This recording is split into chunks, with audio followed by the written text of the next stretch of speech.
Hello students, स्वागत है आपका पाई क्लासेस में। आज का टॉपिक क्लास 10th के लिए वर्कशीट नंबर 25, जिसका मेन टॉपिक है आधारभूत अनुपातिकता प्रमेय। ठीक है, बेसिक प्रोपोर्शनलिटी थ्योरम। इसको हम शॉर्ट में थेल्स प्रमेय भी हम कहते हैं। जो क्वेश्चन आता है, क्वेश्चन इस तरह से आता है कि आधारभूत समानुपातिकता प्रमेय को आप डिफाइन कीजिए, यानी उसकी परिभाषा दीजिए, या थेल्स प्रमेय के नाम से क्वेश्चन आ जाएगा। तो देखो, प्रमेय का कथन क्या है, ये 2 नंबर में आ सकता है। कहता किसी भी त्रिभुज में एक भुजा के समांतर, जैसे कि ये हमारा एक त्रिभुज है ऊपर, ठीक है, एक भुजा के समांतर, ये वाली जो भुजा है इसके समांतर हमने एक लाइन खींची है, तो ये अन्य दो भुजाओं को कहीं ना कहीं 2 बिंदुओं पर कट करेगी। अन्य 2 भुजाओं को भिन्न भिन्न बिंदुओं पर प्रतिच्छेद करने के लिए एक रेखा खींची जाए, यानी समांतर किसके, इस वाली के, और इसके समांतर हमने रेखा खींची, 2 अन्य भुजाओं को 2 बिंदुओं पर प्रतिच्छेद करेगी। तो यह 2 अन्य भुजाओं को एक ही अनुपात में विभाजित करेगी।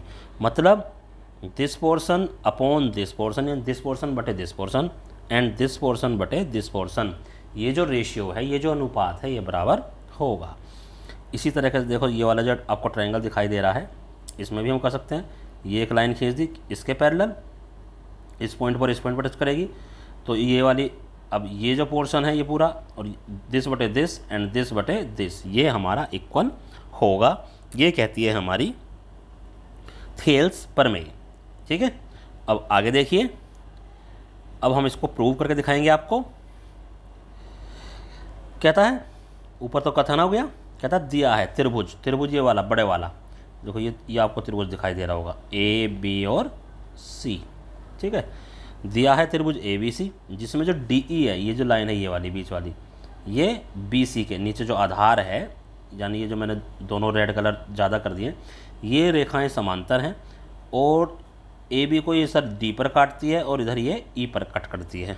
ठीक है, तो अब हमें पोर्शन क्या करना है, तो ये वाला पोर्शन यानी ए डी बटे डी बी, क्या आ गया, ए डी बटे डी बी, इधर वाला ए ई बटे ई सी, ये इसके इक्वल है, ये हमको प्रूव करना है।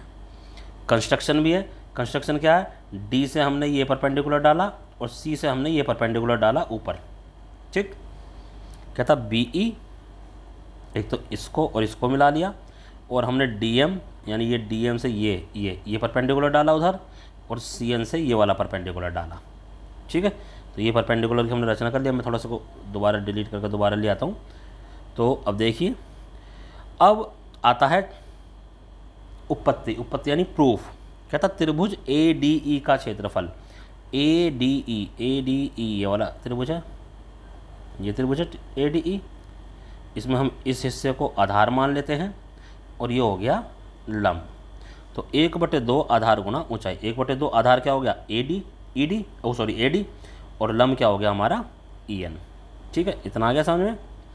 इसी प्रकार त्रिभुज बी डी ई, मैं हटा के दोबारा दिखा देता हूँ आपको, बी डी ई कौन सी बात हो रही है, ये वाला, ये त्रिभुज बी डी ई, इसमें आधार ये हो गया और लंब इसमें ये ही रहेगा। ये क्या है, ये अधिक कोण त्रिभुज है। और अधिक, देखो ये होता हमारा न्यून कोण त्रिभुज, जिसमें सारे के सारे कोण न्यून कोण होते हैं, 90 से कम होते हैं। इसमें जब लंब डालते हो तो त्रिभुज के अंदर ही रहता है। ये होता है हमारा अधिक कोण त्रिभुज, इसमें आप जब लंब गिराते हो तो वो त्रिभुज से बाहर चला जाता है। सिर्फ फ़र्क इतना है। तो दिस इज़ आधार, यानी बी डी आधार है, और लंब जो है हमारा वो ई एन ही है। तो 1/2 डी बी बटे ई एन। ठीक है, इतना क्लियर हो गया। अब ये हमारी इक्वेशन 1 थी, और मान लो ये इक्वेशन 2 थी। अब इक्वेशन 1 को इक्वेशन 2 से भाग कर दिया, तो लेफ्ट हैंड साइड में ये वैल्यू थी, इधर ये वैल्यू थी। तो क्षेत्रफल किसका, ए डी ई का बटे क्षेत्रफल बी डी ई का, इधर इस वैल्यू को इस वैल्यू से डिवाइड कर देंगे। तो 1/2 ए डी गुना ई एन, 1/2 डी बी गुना ई एन। तो 1/2 से 1/2 कट गया, ई एन से हमारा ई एन कट गया, ए डी बटे डी बी। एक और हमारी इक्वेशन आ गई। इन्होंने यहाँ पर इसको इक्वेशन 1 माना हुआ है, ये मान लो आप। ठीक है, नेक्स्ट, जब हम इस साइड से ये वाला ट्रायंगल, एक बार हमने ये वाला ट्रायंगल लिया और एक बार हमने नीचे वाला ट्रायंगल लिया, तो हमारे पास आ गया ए डी बटे डी बी आ गया। अब इसी प्रकार इसी प्रकार अगर मैं इधर वाला ट्रायंगल एक तो ये ले लूँ और एक ये वाला ले लूँ नीचे वाला सी डी ई, तो हमारे पास क्या आना चाहिए, ए ई बटे ई सी, यही आ गया। तो त्रिभुज क्षेत्रफल ए डी ई बटे डी ई सी उसी तरीके से निकाला, ए ई बटे ई सी आ गया हमारे पास। ठीक है, अब मेन सोचने वाली बात क्या है, ये है कि देखो ये वाली जो साइड है और ये वाली जो साइड है बी सी, ये समांतर है। समांतर रेखाओं पर मान लो ये बी सी है, इस पर एक ट्रायंगल हमने ये बना दिया और एक ट्रायंगल हमने ये बना दिया, कौन सा, बी डी सी और बी ई सी। क्योंकि ये समांतर भुजाओं के बीच बने हुए हैं, सेम बेस पर बने हुए हैं, इसलिए इनका जो क्षेत्रफल है वो बिल्कुल सेम होगा। कहता है त्रिभुज बी डी ई, ठीक है, बी डी ई ये वाला, और त्रिभुज सी डी ई।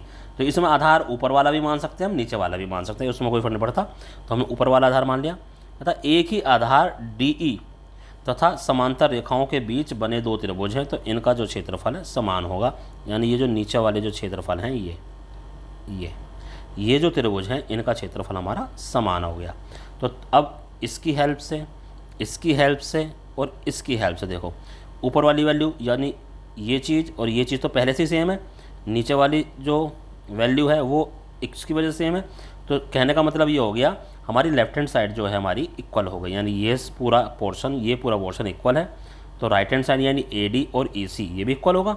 तो वही लिख रखा समीकरण 1, 2, 3 की हेल्प से ए डी बटे डी बी ए ई बटे ई सी, और यही हमको प्रूव करना था। बहुत ही इंपॉर्टेंट थ्योरम है पेपर में आने के लिए, तो बिल्कुल इसका ध्यान रखना। लेकिन इस बार तो एमसीक्यू आएंगे, तो एमसीक्यू में थ्योरम तो प्रूव करनी नहीं आएगी, लेकिन इसके रिजल्ट और इसका यूज क्वेश्चंस को सॉल्व करने में वो आपको ज़रूर आ सकता है। अब इसका विलोम में इसका उल्टा हो जाएगा। क्या, ये चीज़ हमें दे रखी थी और हमें प्रूव करना होगा कि ये वाले जो लाइंस हैं ये हमारी पैरेलल है।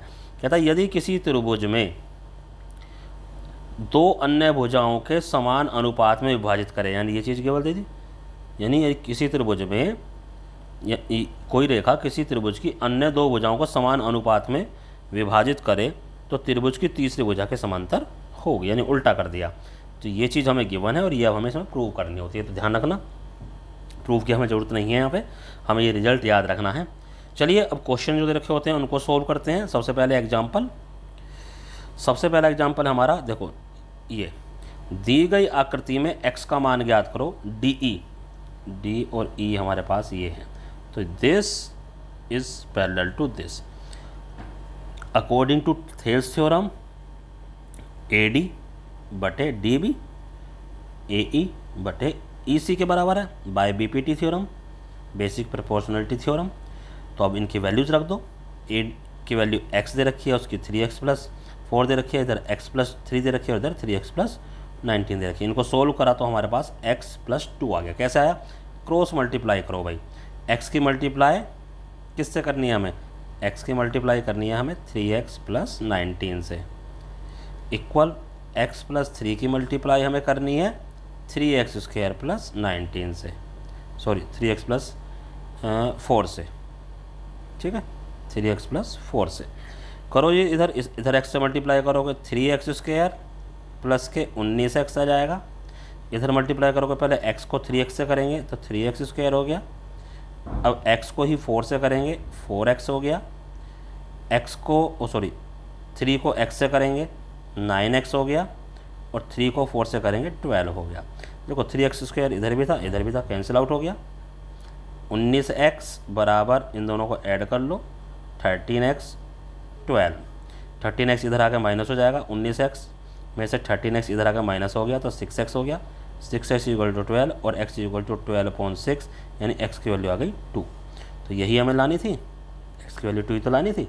तो इस तरह से हम इनको सॉल्व कर लेते हैं।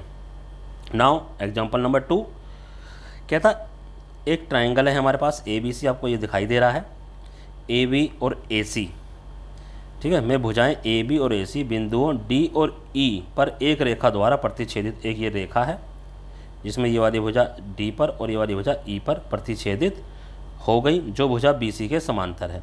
अब ये वाली जो रेखा है ये BC के समांतर भी है।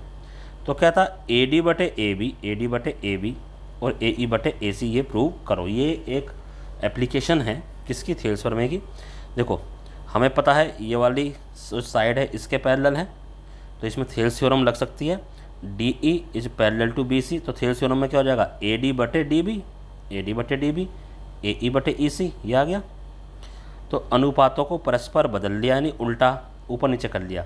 नीचे वाली वैल्यू ऊपर चले गई, ऊपर वाली वैल्यू नीचे ले गई, यानी हमने इसका क्या ले लिया, वो ले लिया, रेसिप्रोकल ले लिया एक तरीके से। जब ऊपर नीचे हमने कर लिए तो दोनों तरफ 1 ऐड कर दिया, ठीक है। 1 ऐड करने के बाद एलसीएम लिया ए डी, तो ये ए डी इससे मल्टीप्लाई करके ऊपर आ गया, ठीक है। और ऐसे इधर ये ए ई इससे मल्टीप्लाई करके ऊपर आ गया। अब ज़रा देखो A D plus D B, A D plus D B, ये क्या बना, ए बी। ऐसे ही ए ई प्लस ई सी, ये क्या बना, ए सी। तो ए बी बटे ए डी और ए सी बटे ए ई, और जो हमें प्रूव करना वो इसका उल्टा है, तो फिर से बदल लिया हमने इसको। तो इति सिद्धम, यानी ये हमारा प्रूव हुआ जो हमको प्रूव करना था। नाउ नेक्स्ट कहता दी गई आकृति में ये वाली जो साइड है इसके पैरेलल है, तो बीपीटी लग जाएगी। तो लिख देना in triangle P Q R by BPT, जैसे यहाँ पर हमने लिखा था।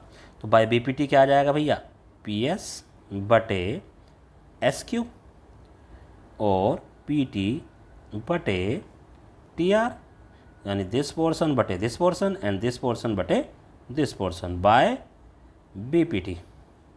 ओके, अब रख दो x बटे 7.2 बराबर 1.8 बटे 5.4। इसको सोल्व करना है, 7.2 को भी उधर ले जाएंगे, तो x is equal to 1.8 5.4 into 7.2 पर चला गया। 1.8 से इसको काटोगे तो 3 पे चला जाएगा, 3 से इसको काटोगे तो 2.4, यानी x की वैल्यू जो है वो 2.4 तुम्हारे पास आ गई, इतने सेंटीमीटर। ठीक है, तो ये सोल्व हो गया।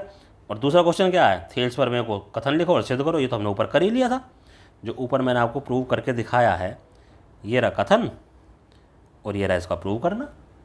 ठीक है, तो ये क्वेश्चंस आपको अपनी कॉपी में करने हैं और अपने टीचर को व्हाट्सएप पर सेंड करने हैं। धन्यवाद।